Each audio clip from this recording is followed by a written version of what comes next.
All right. Hello, ladies and gentlemen. My name is Brandon Burbank, and I am so happy that you are all tuning in for this wonderful presentation. I'm here with Nathan Holladay. Nathan, could you tell us a little bit about yourself and your clinical background? Yeah, of course. So, my name is Nathan Holladay. I'm a registered associate marriage and family therapist supervised by Jamie Given, LMFT. I practice in the state of California. Clinical background, I primarily am working right now with kids ages 7 to 12. I also see a couple couples and individual adults and teenagers.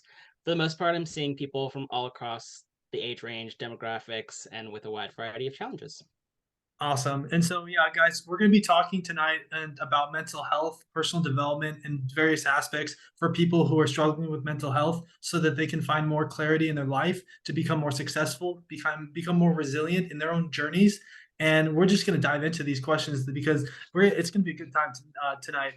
Nathan has a lot of good experience and expertise in mental health and psychology. So I'm definitely happy that I chose the right person to do this interview with. With that being said, my next question that I have, before we go on any further, though, being a professional mental health speaker, I just wanted to give that like, everybody a little bit of a more of a synopsis about that journey in itself. I have another speaking engagement happening May 25th with the Linden Lions Club International, and that's just going to be a great opportunity to continue to spread mental health awareness and positive energy on how to become a more successful person when faced with a mental health condition or struggle. But now we're going to move on to the next question with Nathan, and that is, what is the biggest challenge that your clients are faced with, and how do you approach it the right way based on the client's needs? It's a great question. I think one of the biggest challenges that I and a lot of other professionals in the mental health community are seeing are just the effects that both kids and adults are experiencing post pandemic. There's lots of struggles with these big transitions back to school, back to work life. People are struggling to make emotional connections with each other to make sense of the emotions that they are experiencing. And of course, everything is a case by case basis. But one of the most important things I found is just really listening to them. There's a lot of good nuggets of information that can come from even just a simple sentence, and being able to highlight that and be like, wait, that's not a normal experience. That sounds really stressful, and being able to highlight something that has become normalized that maybe is a challenge that we can work through with them. That's awesome. Yeah, I mean, from a peer-to-peer perspective, I think some of the approaches that people can work on is starting to have more conversations with other people about mental health, about how they're opening up and, sharing how they feel, in a certain way or in a certain time in their life that is impacting themselves. Because these are the Mhm. types of ways that we can become more mindful about how we can change ourselves for the better and become more successful in specific areas of our life. Yeah, absolutely. So the next question I have is for Nathan. From your clinical background, what advice would you give to someone struggling, if you have any advice or just tips and tricks or suggestions, recommendations, whatever you want to call it, um, Yeah. to give someone struggling with their mental health? Yeah, of course. I do want to preface, of course, my advice does not supplement like an actual therapeutic relationship that you can build, but I am more than happy to give, yeah, any tips and tricks. Cool. One of the big things I think I've noticed with people is to just listen to your body.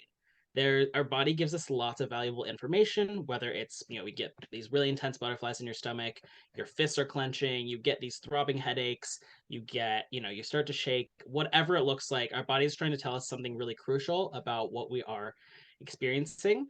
And that can often be the first step of like, oh my gosh, I'm really struggling with anxiety, or I'm really struggling with anger because my fists are clenching, and because I'm able to listen to my body, I know that that's sort of the emotional piece that I am experiencing.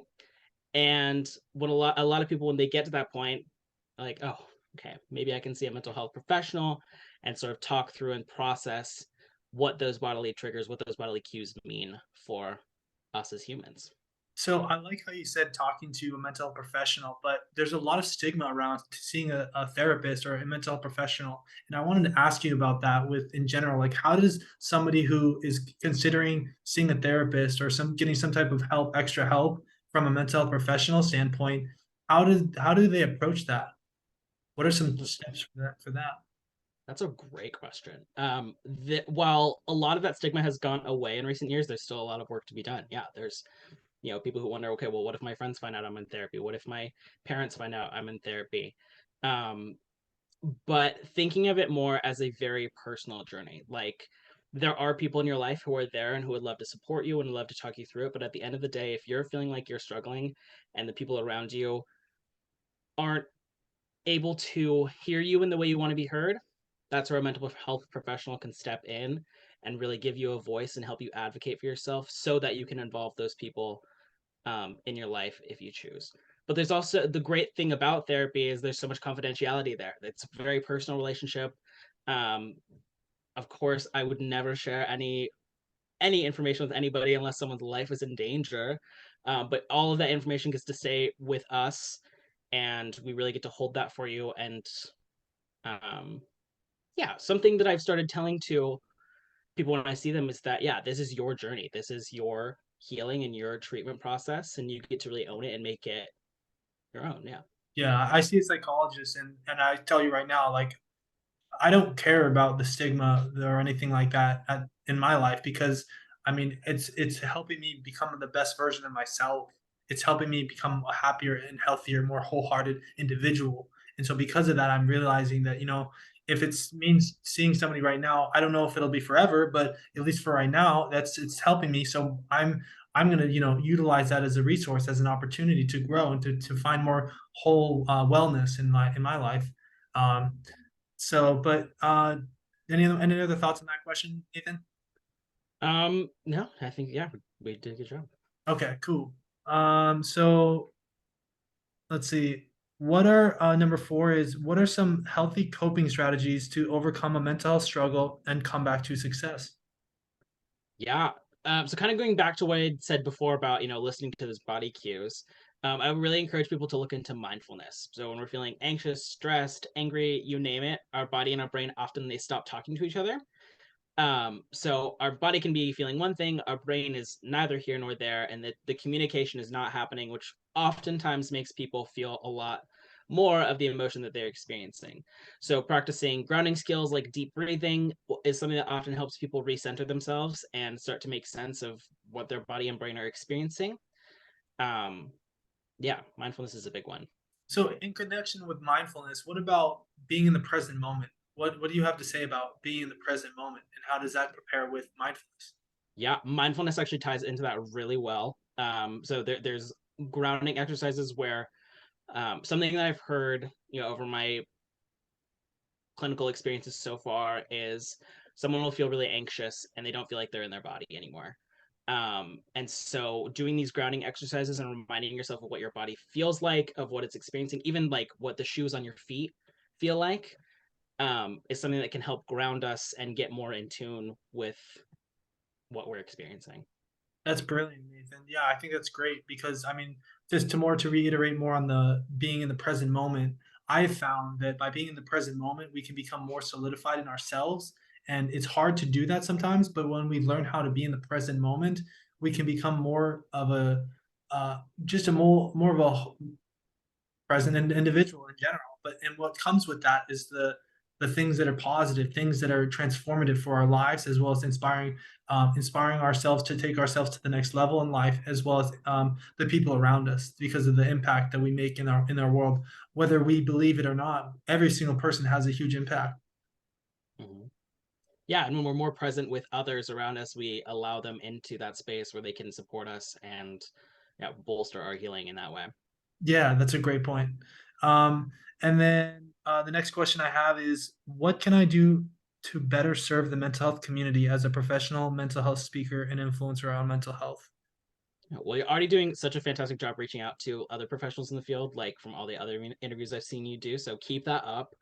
But I would say also, like, you're already really great at sharing your personal experiences. So everything that you have shared and continue to share is so incredibly valuable. That's what I was trying to say. Thank People you. tend to respond really well. Yeah, of course. People tend to respond really, really well when they don't feel like they're alone in what they're experiencing. If I even think of like back in high school, teachers would say, "Oh, well, if you raise your hand and ask a question, somebody else in the room probably has that question and they just don't want to ask it." mental health works a lot the same way. So hearing what people are struggling with can help it feel a lot less isolating. So for you to be able to meet people where they're at and work to normalize and really validate their experiences can go a really long way in supporting the mental health community. Awesome. Thank you, Nathan. And then do you have anything else you want to share with the audience pertaining to mental health?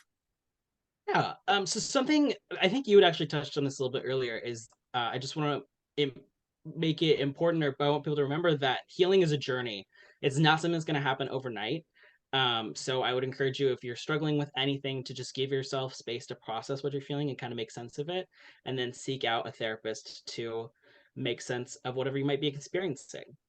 Yeah. And if I can shamelessly plug for a little bit, if you are located in California, and feel like you're ready for a place to talk about your struggles, I would encourage you to reach out to us at Given Guidance Family Counseling. We'd love to get in touch with you, see if we're a good fit for your needs, answer questions you might have, or see if we can get you connected to somebody who can best support you in your healing journey.